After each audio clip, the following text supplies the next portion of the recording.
करा सकते हैं।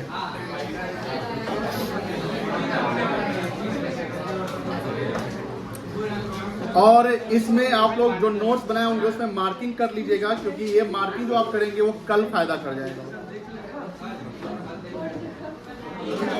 सॉरी, कल नहीं, जिस दिन टेस्ट होगा। कल बेसिक, कल अकाउंट्स है ना।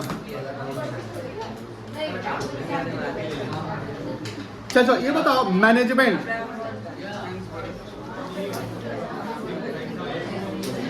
ऋषभ तुम वहां इसीलिए बैठा है। मैनेजमेंट क्या है? डेलिब्रेट फंक्शन है कि चांस है? ये याद रखेंगे। कॉन्सेप्ट ऑफ मैनेजमेंट में क्या है, देखो ध्यान से।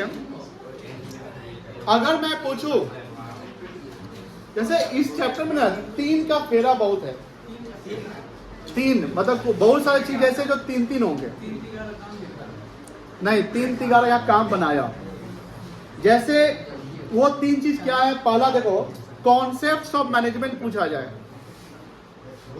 तो कॉन्सेप्ट्स ऑफ मैनेजमेंट कितने हैं? 3।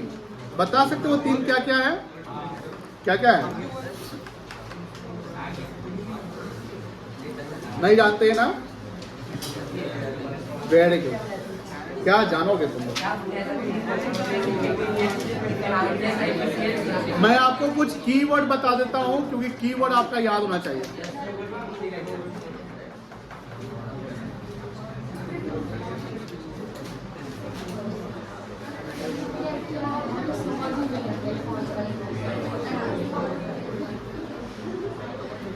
इसमें 3 कॉन्सेप्ट्स है। एक कॉन्सेप्ट है आपका प्रोसेस, दूसरा कॉन्सेप्ट है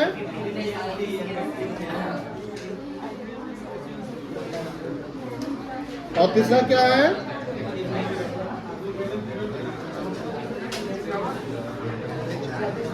ठीक है। अब मान लो कि लेवल ऑफ मैनेजमेंट की बात करते हैं। ये भी कितने हैं? कौन कौन सा लेवल है?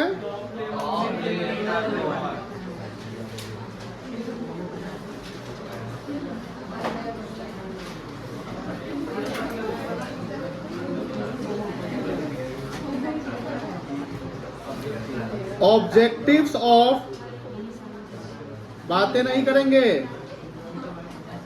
ऑब्जेक्टिव्स ऑफ मैनेजमेंट ये कितने हैं? कौन कौन सा ऑब्जेक्टिव है?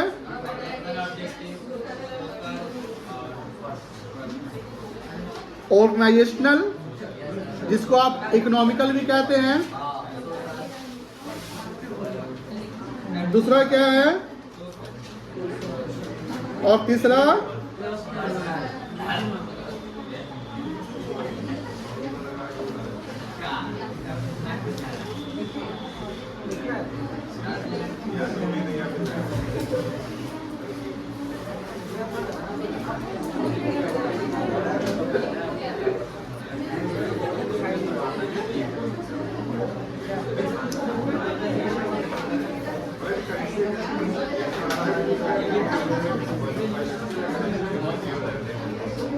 सब लोग बोला रिवाइज कराइए, आपने में बतिया रहा है सब। चलो, और नेशनल ऑब्जेक्टिव 3 की क्या क्या है बता सकते हैं?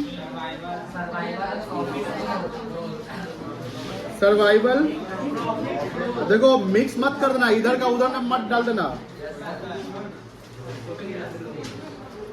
कोई दिक्कत? एक मैनेजमेंट का फीचर है मल्टी डायमेंशनल, याद है? मल्टी डायमेंशनल भी कितने हैं? बताइए क्या क्या है?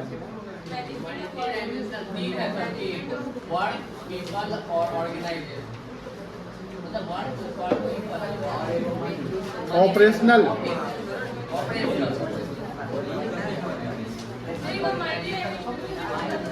ठीक बता दो। मल्टी मतलब क्या होता है? वेरियस, और डायमेंशन मतलब क्या होता है? एक रेंज, एरिया। तो ध्यान रखो, ध्यान से, ये मान लो कि एक मैनेजर है,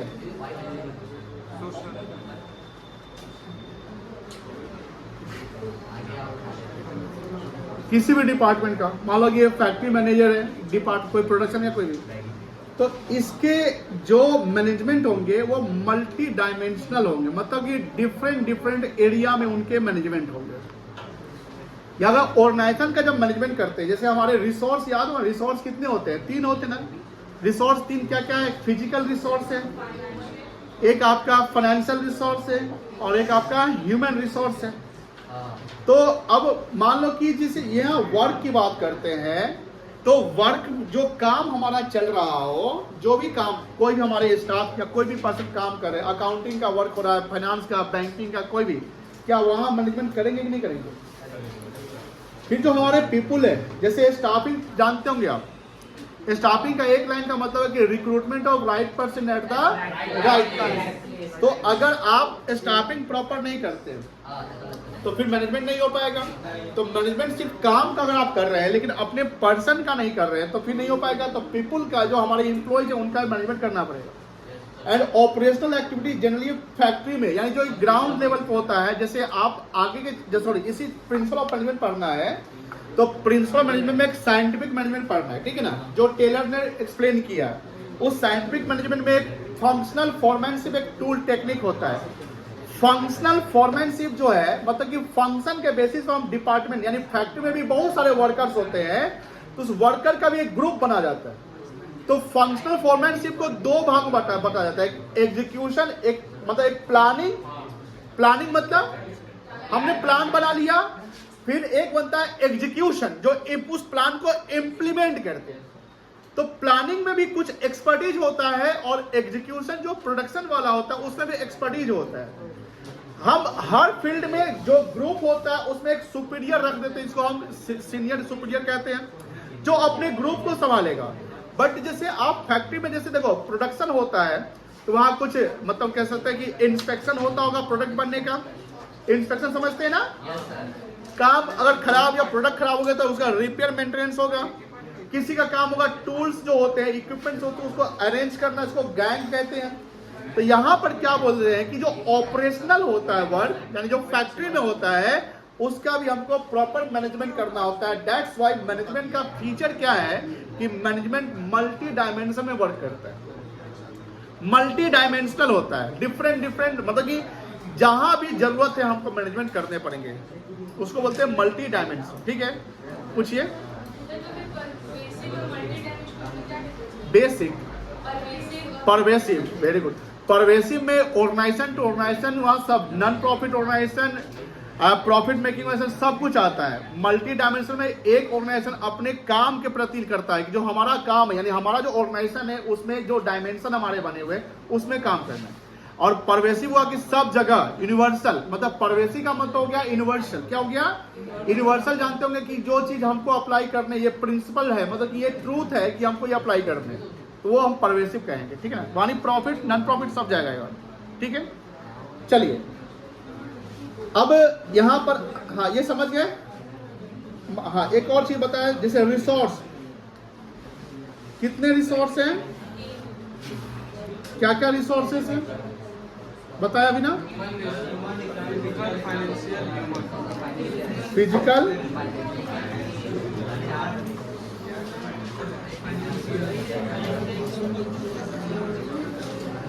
कोई दिक्कत?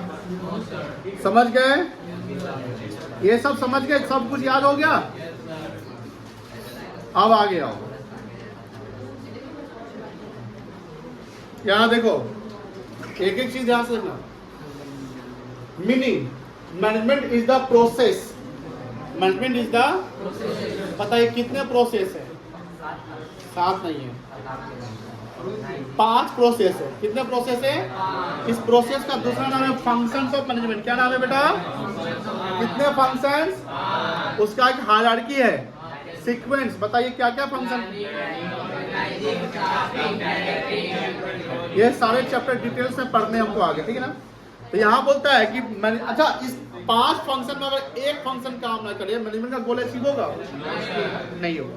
तो management is the process of planning, organising, staffing, directing and controlling organisation resources efficiently and effectively to achieve the specific objective. Specific जो डिटरमाइंड, प्री डिटरमाइंड ऑब्जेक्टिव्स है, वो हम अचीव करने के लिए हमारा कॉन्सेप्ट अप्लाई होना चाहिए, कॉन्सेप्ट में प्रोसेस अप्लाई होना चाहिए, प्लस एफिशिएंसी एंड इफेक्टिवनेस। बताओ मिनिमम टाइम अगर हमको लगाना है तो कौन सा कॉन्सेप्ट चलेगा? मिनिमम टाइम में कौन सा कॉन्सेप्ट आएगा? इफेक्टिवनेस। अब मिनिमम कॉस्ट में एफिशिएंसी। कोई दिक्कत नहीं है, की टर्म समझ चुके हैं, एफिशिएंसी फिर लिख दोगे। ये 5 प्रोसेस समझ गया है। प्लानिंग, प्लानिंग का मतलब क्या हुआ? फ्यूचरिस्टिक, फ्यूचर के बारे में सोचना। ऑर्गेनाइजिंग में क्या होता है? एक स्ट्रक्चर बनाना जहां पर काम को हम डिवाइड कर लेंगे, काम को क्या करेंगे? डिवाइड करेंगे। डिवाइड करने से स्पेशलाइजेशन आएगा, डिपार्टमेंट बनेगा। डिपार्टमेंट फंक्शन के बेसिस पे बनता है। किसके बेसिस पे? जैसे प्रोडक्शन करना है तो प्रोडक्शन डिपार्टमेंट, वो फंक्शन हो गया प्रोडक्शन। परचेज करना है तो कोई दिक्कत नहीं है। चलिए स्टाफिंग में recruitment of right person at the directing में 4 डायरेक्टिंग के एलिमेंट होते हैं, leadership, motivation, communication and supervision. 4 directing के एलिमेंट क्या क्या हो गया आपका? मोटिवेशन, कम्युनिकेशन, सुपरविजन और लीडरशिप। कोई दिक्कत नहीं है। ये डायरेक्टिंग का मतलब, डायरेक्टिंग का मतलब कि जो आपका सुपीरियर, जो आपका सुपीरियर आपको डायरेक्ट करता है। डायरेक्ट मतलब गाइड कर रहा है, आपको असिस्ट कर रहा है, लीड कर रहा है, मोटिवेट कर रहा है, आपको कम्युनिकेट कर रहा है, सुपरवाइज कर रहा है। यही डायरेक्टर का एक फीचर होता है। एंड कंट्रोलिंग क्या होता है कि जो हमने प्लान किया, तो प्लान क्या एक्चुअल प्लान सेम होता है कि अलग अलग होता है? प्लान का मतलब हमने एक स्टैंडर्ड सेट कर लिया है। क्या सेट कर लिया? Standard. Standard in the sense कि इतना मटेरियल लगेगा, इतना लेबर लगेगा, इतना कॉस्ट लगेगा, इतना प्रोडक्शन करना है, ये हमारा प्लान है। इसको प्लान बजट कहते हैं। अब उस पे आपने अपना काम एग्जीक्यूट करोगे। क्या करोगे बेटा? एग्जीक्यूट करोगे, काम करोगे। तो हो सकता है एक्चुअल में कुछ डिफरेंस क्रिएट हो जाए कि प्लान आपने सोचा कि 10 करोड़ का कॉस्ट आएगा, एक्चुअल में 12 करोड़ के कॉस्ट आ गए, 2 करोड़ आपका ज्यादा होगा, तो वो डेविएशन कहलाता है। Difference between plan and actual is called deviation. This deviation may be negative और पॉजिटिव। अगर कॉस्ट ज्यादा हो गया तो निगेटिव डेविएशन, अब कॉस्ट कम गया तो पॉजिटिव, बट उसको हम डेविएशन कहेंगे। अब अगर डेविएशन मेजर है तो उसको क्या करेंगे? हम कंट्रोल करते हैं। क्या करते हैं बेटा? कंट्रोल का मतलब यही ना हुआ कि अगर कुछ गलती हो रही है, कुछ प्रॉब्लम्स हो रहे हैं तो उसको कंट्रोल करना है। देखो दोनों बात यार, अरे कंट्रोल करना बहुत जरूरी होता है कि अगर डेविएशन है तो कंट्रोल करना पड़ेगा। चलिए फीचर्स ऑफ मैनेजमेंट याद है, इसके पॉइंट सब याद है। फीचर्स के मैनेजमेंट का फीचर क्या है? Goal oriented. गोल ओरिएंटेड मतलब जब गोल को फोकस करते हैं, इससे आपका एक पाथ बनता है, डायरेक्शन बनता है, रोड मैप बनता है। नेक्स्ट क्या है? परवेसिव का दूसरा मतलब क्या है? यूनिवर्सल को एवरीवेयर अप्लाई होता है। Small organisation, large organisation, middle organisation, ठीक है ना?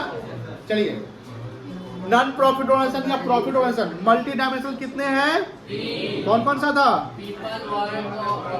Very good. कॉन्टिन्यूअस का मतलब कि मैनेजमेंट नेवर एंडिंग प्रोसेस हुआ। मैनेजमेंट कॉन्टिन्यूअस अप्लाई होगा जब तक गोल अचीव। टीम वर्क जानते होगे। अच्छा इसको अगर प्रिंसिपल से जोड़े तो कौन सा प्रिंसिपल अप्लाई होगा? इसको कौन सा प्रिंसिपल यहाँ अप्लाई होगा? 5वां फीचर्स का हेनरी फील्ड का कौन सा प्रिंसिपल यहाँ अप्लाई होगा? हाँ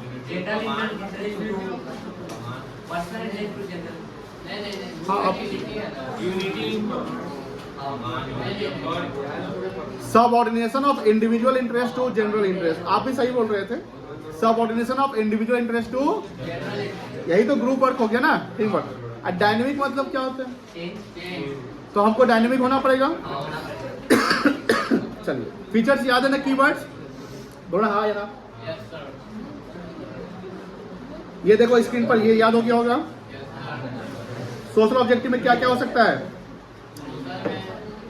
क्वालिटी देखिएगा, जिस सोसाइटी में उसका वहाँ एम्प्लॉयमेंट, इन्वायरमेंट फ्रेंडली होना पड़ेगा, पॉल्यूशन कम करेंगे, fair business practices, ethical behaviour होना चाहिए।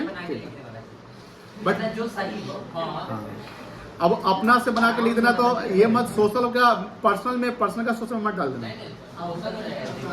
पर्सनल मतलब क्या हुआ? एम्प्लॉय के प्रति, तो उसको क्या क्या उसके पॉइंट आ जाएंगे। सबसे इंपॉर्टेंट जॉब सिक्योरिटी है ना, career growth and development, job satisfaction, recognition. Recognition मतलब क्या होता है? हाँ मतलब रिकॉग्नाइज करना, अगर आपने ज्यादा काम किया इंसेंटिवाइज करना। इंसेंटिवाइज का मतलब, इंसेंटिवाइज का मतलब क्या हुआ, नहीं जानते हैं? इंसेंटिव का मतलब इनिशिएटिव होता है भाई, वो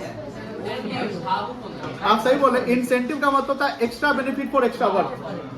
आपने जो एक्स्ट्रा वर्क किया उसका एक्स्ट्रा बेनिफिट, इंसेंटिवाइज उसी को कहते हैं। सिग्निफिकेंस देख लो, इसका महत्व गोल को अचीव करने में हेल्प करता है, एफिशिएंसी इंप्रूव करता है, डायनेमिक ऑर्गेनाइजेशन में काम करने में वो फायदा करता है, पर्सनल ऑब्जेक्टिव को अचीव करने में हेल्प करता है, और इकोनॉमिक को डेवलप करने में हेल्प करता है। कोई दिक्कत नहीं है। अच्छा ये नेचर, ये तो लिखे नहीं, कितने नेचर है हमारे?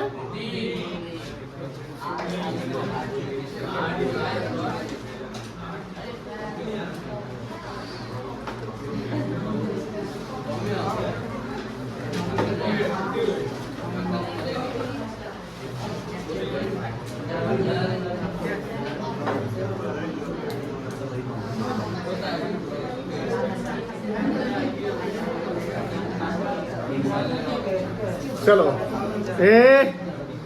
बात बहुत करता है तुम लोग।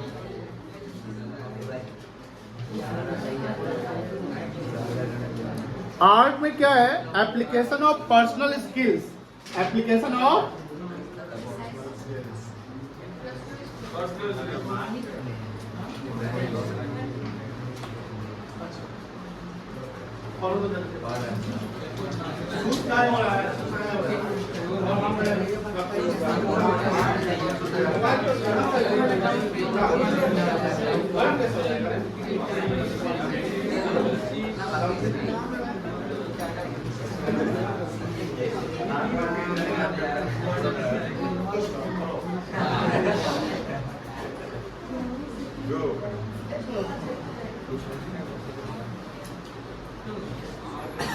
एक वेब सीरीज इस पे आया था अमेजोन पे, फर्जी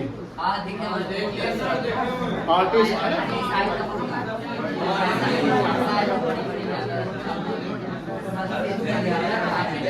अच्छा ये आर्ट डेवलप कैसे होता है? आर्ट वो वाला एग्जाम्पल आर्ट नहीं, आर्ट यानी कोई आर्टिस्ट कैसे बनता होगा? जोर से बोलेंगे। मतलब कैसा? रेगुलर प्रैक्टिस करने से, एक्सपेरिमेंट करने से। तो सबसे इंपॉर्टेंट चीज क्या है? Practice, creativity. जो आपका अपना स्किल है उसको अप्लाई करना है ना। तो ये सब कहने के आर्ट का काम होता है, ठीक है ना। पढ़ोगे, प्लीज पढ़ो इसको, क्या लिखा हुआ है। हो सकता है पूछा जाएगा relationship management versus art science या प्रोफेशन, कोई एक पे आ जाएगा सवाल, ध्यान रखना। सब नहीं कर पाएगा। पर ये क्या लिखा हुआ है? Art reference to application of personal skills. Art का मतलब क्या? जहां पर अपना पर्सनल स्किल आप अप्लाई करते हैं। एंड क्रिएटिविटी, आप ये क्यों अप्लाई करते हैं? To achieve the desired results या goals. Management in consider an art because, management art क्यों है? इस कारण से आर्ट। पहला पर्सनलाइज एप्लीकेशन, पहला क्या बेटा? पर्सनलाइज एप्लीकेशन, मतलब जहां personal skill, creativity, experience apply करते हैं। सेकेंड है प्रैक्टिकल नॉलेज, एंड थर्ड क्या आपका? Goal oriented. ये कीवर्ड याद रखिएगा। साइंस, साइंस में एक चीज याद रखिएगा, सिस्टमैटिक बॉडी ऑफ नॉलेज। किस पे? इस टॉपिक पे ना, ये नहीं बताएं कितने मार्क्स आप पूछे, पहला बता दें। बता दीजिए 10 से कम, 10 से ज्यादा, 5 से कम, 10 से ज्यादा नहीं होगा।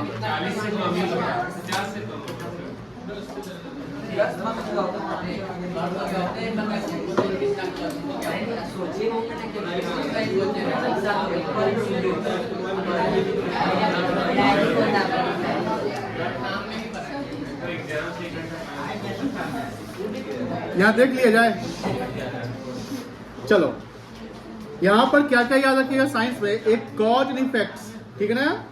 सिस्टमैटिक बॉडी नॉलेज पहला पॉइंट बन जाएगा। सेकेंड बोलेगा आपका ऑब्जर्वेशन, मतलब ये जो साइंस होता है ये यूनिवर्सल होता है। साइंस क्या होता है बेटा? यूनिवर्सल होता है, कोई दिक्कत नहीं है। प्रोफेशन में क्या होगा बता सकते हो?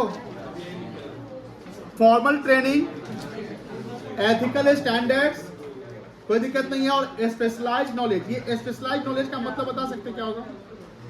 एक पार्टिकुलर एरिया में उसको बहुत अच्छा knowledge प्रोफेशनल, आप किसी पार्टिकुलर एरिया में है, यही प्रोफेशन का कहानी है, कोई दिक्कत नहीं है। चलिए, लेवल जानते हो कितने लेवल है? पॉलिसी फॉर्मुलेशन किस में आएगा? पॉलिसी इम्प्लीमेंटेशन किस में आएगा? मिडिल में। टॉप लेवल के कुछ एग्जांपल देखो, CEO, MD, BOD, president, vice president, ठीक है ना? ये एक मिनट, जनरली कुछ ऑर्गेनाइजेशन जो होते हैं उसमें प्रेसिडेंट वाइस प्रेसिडेंट रहते हैं। अच्छा, सेबी का चेयरमैन किस लेवल पे आएगा? सेबी का चेयरमैन, सेबी का रीजनल मैनेजर, सेबी का रीजनल मैनेजर मिडिल में आएगा। वो रीजनल मैनेजर है वो।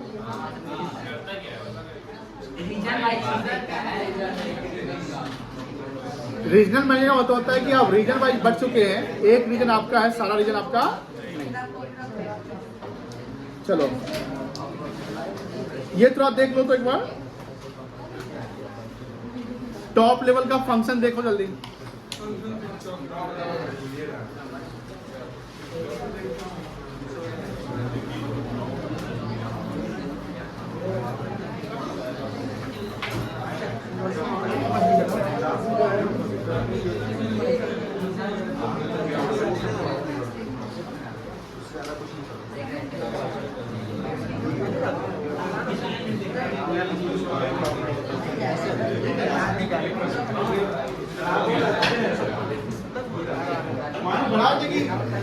Something is better than nothing. 10 में से 6 को याद रहेगा ना, और 6 को याद करेगा तो 4 को याद आएगा। ये बउआ ये पढ़ लिया? क्या क्या फंक्शन है टॉप लेवल का? 10 पॉइंट है, बताओ 10 पॉइंट क्या क्या आएगा? गोल को सेट करता है, वो गोल को इम्प्लीमेंट नहीं करता है, क्या करता है? पॉलिसी और स्ट्रेटजी को क्या करता है? वो फॉर्मुलेट करता है, इम्प्लीमेंट नहीं करता है। डिसीजन लेता है वो। वर्ड कीवर्ड याद रखिएगा बेटा, अगर ये याद है तो इसमें आप लिख लोगे ये, है ना? ऑर्गेनाइजेशनल रिसोर्स जो है वो अरेंज करता है। ऑर्गेनाइजेशनल रिसोर्स मतलब 3 रिसोर्स। कितने रिसोर्स बताओ? दिव्यम कौन कौन सा रिसोर्स है बताएं अभी? 3 रिसोर्स बताएं, बताओ। हाँ हाँ, एक और का नाम क्या होता है? रिसोर्स बोलो सच है, ह्यूमन, फिजिकल, और तीसरा फाइनेंशियल रिसोर्स। तो ये अरेंज करने में किसका होगा? टॉप वाले का होगा ना, एंड देन वहां आगे आ जाओ, बातें नहीं। हाँ एग्जाम देने के लिए फोन आ रहा है, जाएगा जाओ।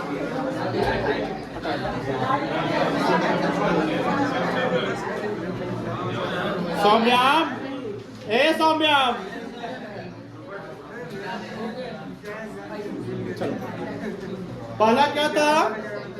ए बोलो ना, सेटिंग, दूसरा फॉर्मुलेटिंग, तीसरा, चौथा, पांचवा किसको सुपरवाइज करेंगे आप? तो मिडिल को सुपरवाइज कौन करेगा और लोअर को supervise? Maintain coordination. Essence of management क्या है?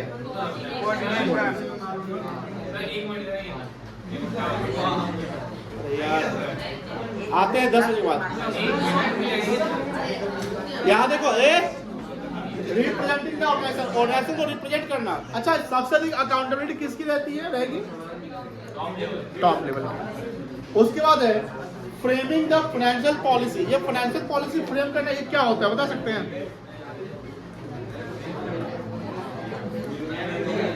बउआ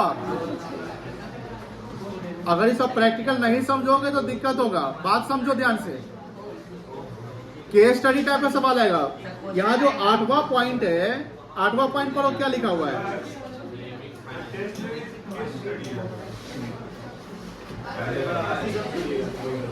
आठवां पॉइंट क्या है? Framing the financial policy. इसका मतलब क्या होगा? नहीं पता है ना? देखो बताते हैं।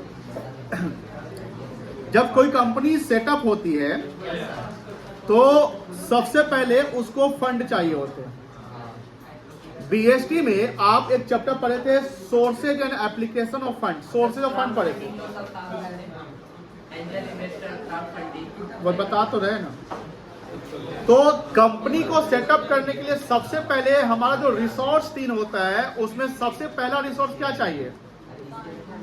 फाइनेंशियल रिसोर्स, फंड चाहिए। अब जो फंड अगर आपको आ गया तो उस फंड को हमको यूज करना है। क्या करना है? तो यूज करने के लिए लॉन्ग टर्म और शॉर्ट टर्म दोनों पर्पस आपका होना चाहिए। कितना कैपिटल एसेट पे जाएगा, कितना इंटरमीडिएट जो इन्वेंट्री है उस पे जाएगा, कितना वर्किंग कैपिटल रह सकते हैं। वर्किंग कैपिटल जो day to day expense payment करते हैं। अब सपोज करिए कंपनी सेटअप हो रही है तो उसको बहुत बड़ा एरिया चाहिए। क्या चाहिए बेटा? एरिया मतलब जगह चाहिए ना।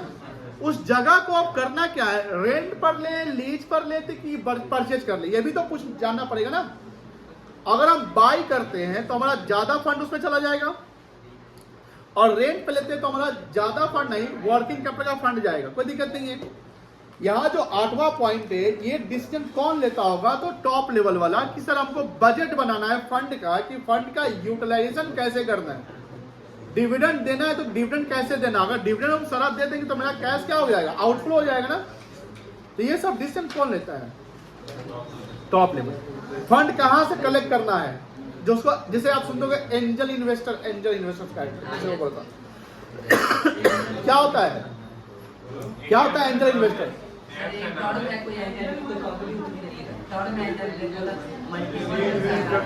एक मिनट उनको बोलने दीजिए, बोल रहा है, बोलने दीजिए उनको, बोलिए क्या बोले, कुछ बोलिए। ठीक है, जो आइडिया बोलिए बेटा। और कोई बोल सकते हैं? एंजल इन्वेस्टर या एंजल इन्वेस्टमेंट?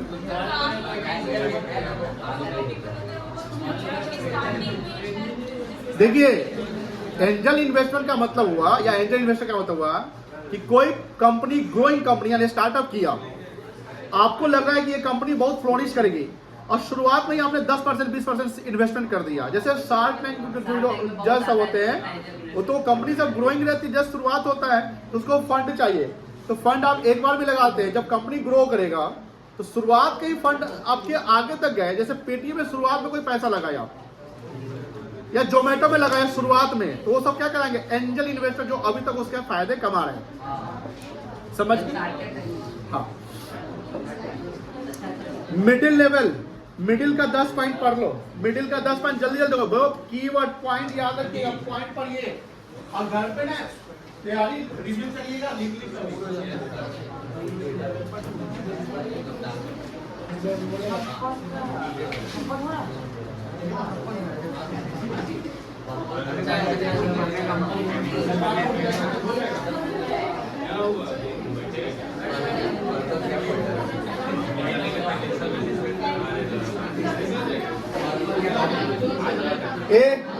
पढ़ लिया, पक्का पढ़ लिया ना? बोलो तो क्या क्या पॉइंट है? पहला देखो, सौम्या साफ से में मूर्ख है। पहला क्या है कि किसका फंक्शन पढ़ रहे हैं हम लोग? इम्प्लीमेंट करेगा, वहां क्या करेगा? वो सेट करता है। दूसरा क्या है? इसको रिसोर्स को क्या करेगा?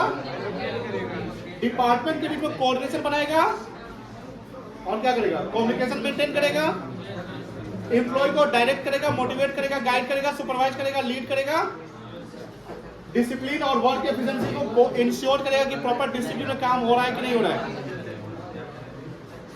जो डिसीजन मेकिंग हमको लेना है, करना है, जो प्रॉब्लम्स को सॉल्व करने हैं, परफॉर्मेंस को इवेलुएट करना है, और कस्टमर सेटिस्फैक्शन क्या करना है? इंश्योर करना है।